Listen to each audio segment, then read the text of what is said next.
I, 20M, never thought I'd be in this situation, but here I am trying to make sense of everything that's happened in the past few days. My girlfriend Pamela, 20F, and I met during orientation week in our freshman year of engineering. We were both lost trying to find the physics lab, ended up walking together, and just clicked. She's in chemical engineering while I'm in mechanical, but we have several common courses due to the program structure. From the beginning, I noticed how driven Pamela was.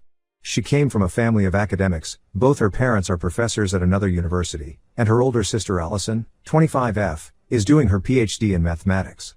Pamela had always been at the top of her class in high school, and she was determined to maintain that record in college. I admired her dedication at first. I'm more of a hands-on person myself. I love working in the labs and doing practical projects, while theoretical coursework isn't really my strong suit. We started dating about 6 months after meeting, and things were great initially. We balanced each other well. She helped me understand complex theories, and I helped her with lab work and practical applications. We shared the same friend group, spent most of our free time together, and generally seemed perfect for each other. Our friends often joked about us being the power couple of our year. The problems started showing up during our second semester. We had a joint project in physics lab too, and I ended up getting a better grade than her because the professor really liked my experimental approach. Pamela didn't speak to me for 3 days after that. When she finally did, she made comments about how the professor must have graded unfairly or how my approach wasn't technically correct despite getting good results. I brushed it off at first, thinking she was just having a bad week. But similar incidents kept happening. If I did well in a presentation, she'd point out all the flaws in it later. If I scored well on a test, she'd remind me how she'd done better in previous ones. It got to the point where I started downplaying my achievements around her just to avoid her reactions. Our mutual friend Tom, 20M, noticed this pattern and tried to talk to me about it several times. He said it wasn't healthy how Pamela would get upset at my successes, but I defended her. I understood the pressure she was under from her family. Her parents regularly compared her grades to Allison's college records, and I knew it affected her deeply. The real breaking point came last week during our advanced materials exam. This is a required course for both our specializations, and it's known to be one of the tougher ones. I actually found the subject interesting and had been studying consistently for once, instead of my usual last-minute cramming. I attended all the lectures, took detailed notes, and even joined a study group. Pamela, on the other hand, had been complaining about not having enough time to prepare. She was involved in several club activities and said she couldn't focus on studying. The night before the exam, she asked me to help her understand some concepts. I spent 3 hours going over everything with her, even skipping my own final revision to help her prepare. During the exam, we sat next to each other as usual. In our college, there's this unspoken culture of helping each other during exams. I know it's not right, but it's so common that not participating can actually put you at a disadvantage. Pamela kept asking to see my answers throughout the exam. I'd pause my own work to angle my paper so she could see, which meant I was constantly falling behind on time. I didn't mind though, I wanted to help her succeed. What I didn't expect was her reaction when the results came out yesterday. I scored a 94, while Pamela got an 89. When the professor announced the grades in class, Pamela just got up and walked out. She wouldn't answer my calls or texts for hours. When she finally responded, it was with a barrage of angry messages accusing me of betraying her. She claimed I must have cheated to get that grade, completely ignoring the fact that I had actually studied hard. She said things like I was trying to show her up, that I knew how important this course was for her GPA, and that a real boyfriend would have made sure she got the better grade. She even brought up how she had helped me in previous courses, saying I owed her. I tried explaining my side of things.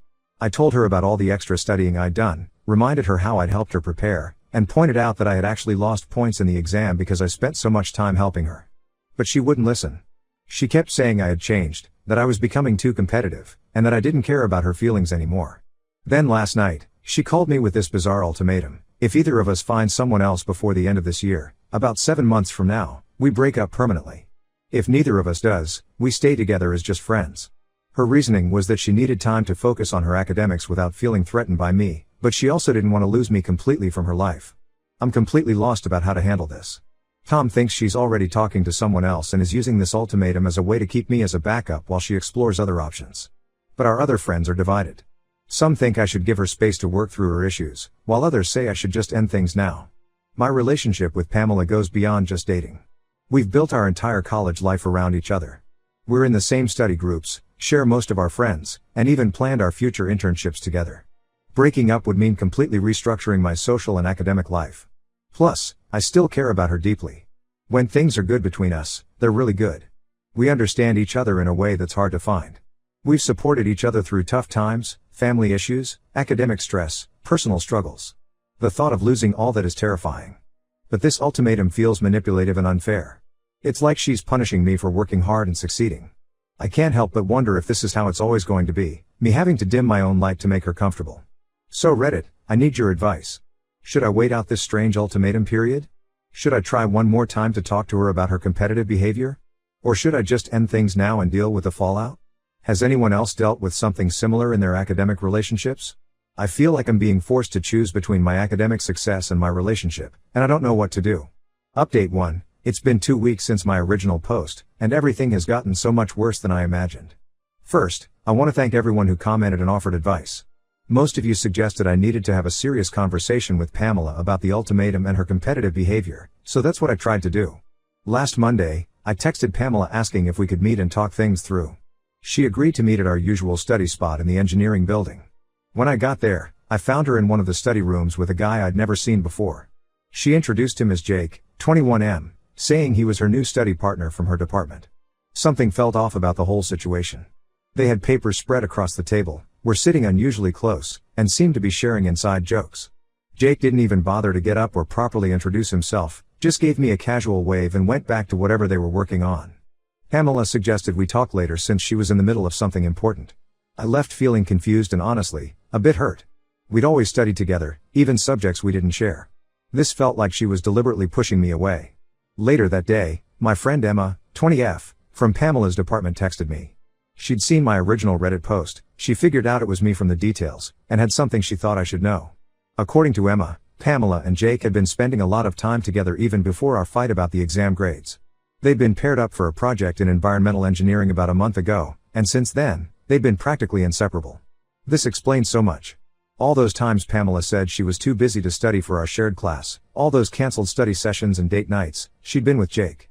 Emma also mentioned that Jake had recently broken up with his long-term girlfriend, and there were rumors that Pamela had something to do with it. I decided to confront Pamela about this. I called her that evening and asked her directly about Jake. She immediately got defensive. "Oh, so now I'm not allowed to have study partners?" She snapped. "You're the one who betrayed my trust by trying to show me up in the exam. Jake actually understands the pressure I'm under." The conversation got worse from there. She revealed that Jake had been helping her prepare for an upcoming engineering competition, one that could lead to a prestigious internship opportunity at a major chemical company. This was the first I'd heard about any competition. We'd always shared our academic plans before, had even talked about trying to get internships at the same companies. Finding out she'd been planning this behind my back, with Jake of all people, felt like a punch to the gut. When I asked why she hadn't told me about the competition, she threw the ultimatum back in my face. "Weren't you listening when I said we needed space?" she said. "You should be focusing on finding someone else instead of monitoring my activities." That was the deal, remember? Things took an even more unexpected turn when I ran into Allison, Pamela's sister, at the campus coffee shop 2 days later. Allison was on campus visiting a professor friend, and she looked really uncomfortable when she saw me. She tried to leave quickly, but I managed to catch her. After some convincing, she agreed to talk. What Allison told me made me feel sick. Pamela had been talking to her about Jake for weeks, long before our fight about the exam. Jake had started flirting with her during their project work, and instead of shutting it down, Pamela had been encouraging it. But here's the worst part, she kept me around as a backup plan. Allison showed me texts where Pamela had been asking for advice about how to keep both options open. But that wasn't even the most shocking revelation. With obvious discomfort, Allison admitted that Pamela had been actively trying to sabotage my academic performance for months. She'd been spreading rumors to professors about me cheating on exams, hoping they'd scrutinize my work more closely. She'd been deleting important emails about project deadlines from our shared study group chat before I could see them. She'd even tried to hack into my student account to change my project submission dates. Thankfully, she failed. I couldn't believe what I was hearing. All those times I'd missed important announcements or felt like professors were being unusually strict with my work, it had been Pamela's doing. The girl I'd loved and supported for 2 years had been actively trying to sabotage my academic career. I spent a day processing everything, then confronted Pamela with what I'd learned. To my shock, she didn't even try to deny it. Instead, she broke down crying, saying she felt threatened by my improving grades and couldn't handle the idea that I might end up more successful than her. Then, in a twist that left me speechless, she tried to turn it around on me. "If you really loved me," she said through tears, "you would have noticed how much this was hurting me.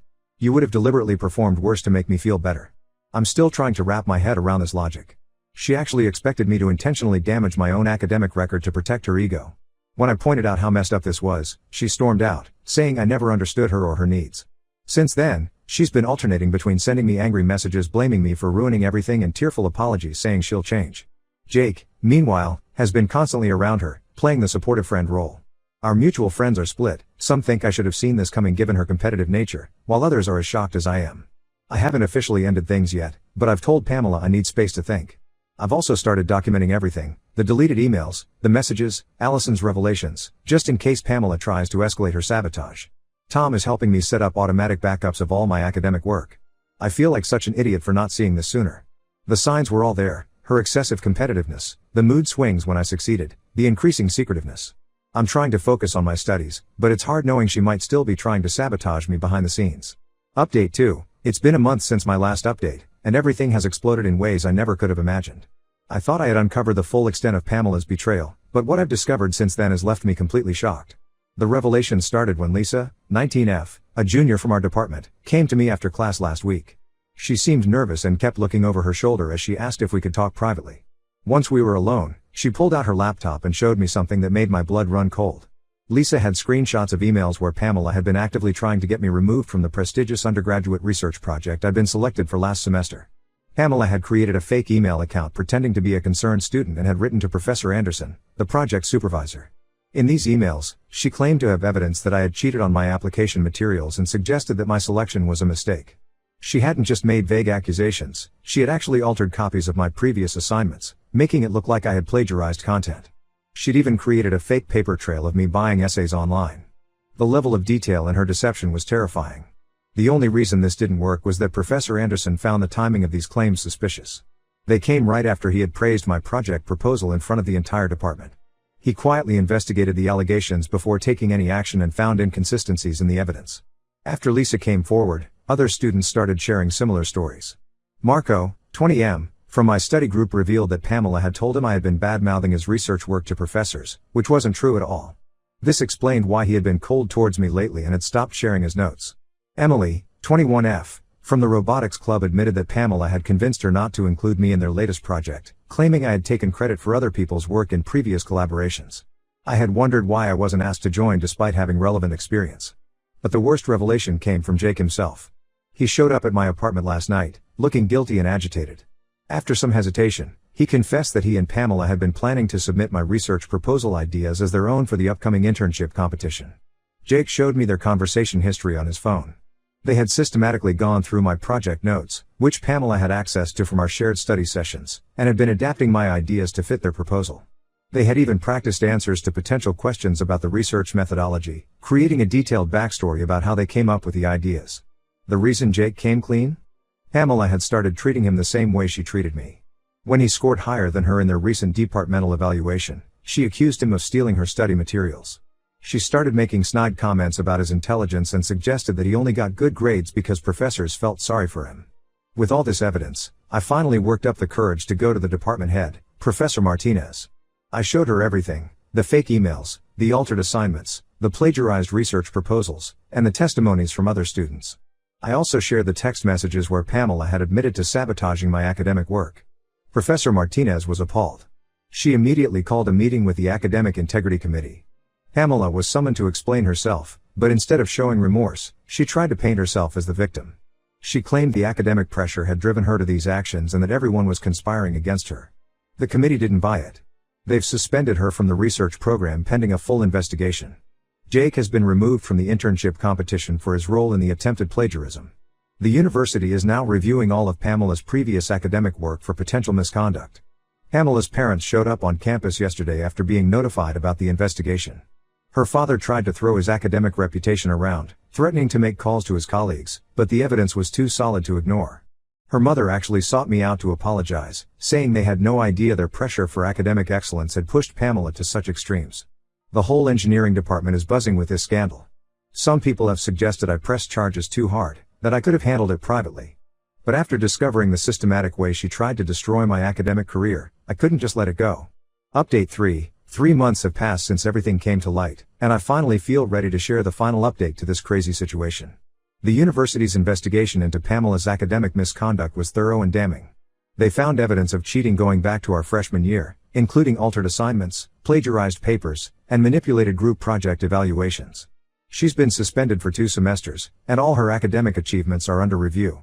Pamela didn't take the suspension well. She tried everything to avoid the consequences. First, she attempted to blame it all on stress and pressure from her parents. When that didn't work, she claimed she had mental health issues that made her act this way. Finally, she tried to pin some of the blame on me, saying I had pushed her to extremes with my aggressive academic competition. None of it worked. Her parents' reaction was interesting. Her father, after his initial attempts to throw his weight around failed, actually apologized to me privately. He admitted that they might have pushed Pamela too hard, always comparing her to Allison and never letting her feel like she was good enough. Her mother, on the other hand, still sends me occasional messages asking me to speak to the university on Pamela's behalf. I've blocked her number. The fallout in our friend group was massive. Most people sided with me after learning the full extent of her actions. Even those who initially defended her couldn't justify the systematic way she tried to destroy my academic career. Tom has been especially supportive, helping me rebuild my confidence and encouraging me to focus on my own achievements. Allison has completely cut contact with Pamela. She told me she couldn't recognize the sister she grew up with anymore. Last week, she sent me all the text messages where Pamela had bragged about sabotaging me, in case I needed them for any future university proceedings. As for Jake, he transferred to another university after losing his spot in the internship program. I heard from mutual friends that he and Pamela tried dating briefly after everything blew up, but it ended badly. Apparently, she couldn't handle him getting better grades than her at the new university either. Last I heard, he's written a formal apology to the department and is trying to rebuild his academic reputation. Some unexpected positive things have come from this situation. Professor Anderson, after learning about Pamela's attempts to sabotage my research project, has become a mentor figure. He's helped me expand my original proposal into something even better, and we're now working on publishing a paper together. The research is going incredibly well, and several companies have shown interest in my work. I've also been offered a prestigious summer internship at a leading engineering firm. Ironically, it's the same company Pamela had been targeting with her plagiarized version of my research. The hiring manager specifically mentioned being impressed by how I handled the academic integrity situation. Yesterday, I received a long email from Pamela. She's transferred to a university on the other side of the country, saying she needed a fresh start. She wrote about how sorry she was, how therapy was helping her understand her actions, and how she hoped someday I could forgive her. I didn't respond. Some bridges, once burned, should stay that way. Looking back, I still can't believe how much my life has changed in the past few months. I'm no longer walking on eggshells, trying to manage someone else's insecurities. My grades have improved now that I'm not constantly worried about outperforming anyone. I've made new friends in my department and rebuilt relationships with people Pamela had driven away. Several people have suggested I should forgive Pamela, saying she's getting help now and deserves a second chance. But I'm done setting myself on fire to keep others warm. Sometimes the best thing you can do for yourself is walk away and not look back. I'm focusing on my own future now, my research, my internship, my genuine friendships. For the first time in years, I can celebrate my achievements without guilt or fear. If there's one thing I've learned from all this, it's that real love, whether in relationships or friendships, lifts you up. It doesn't drag you down or make you dim your light to make others comfortable.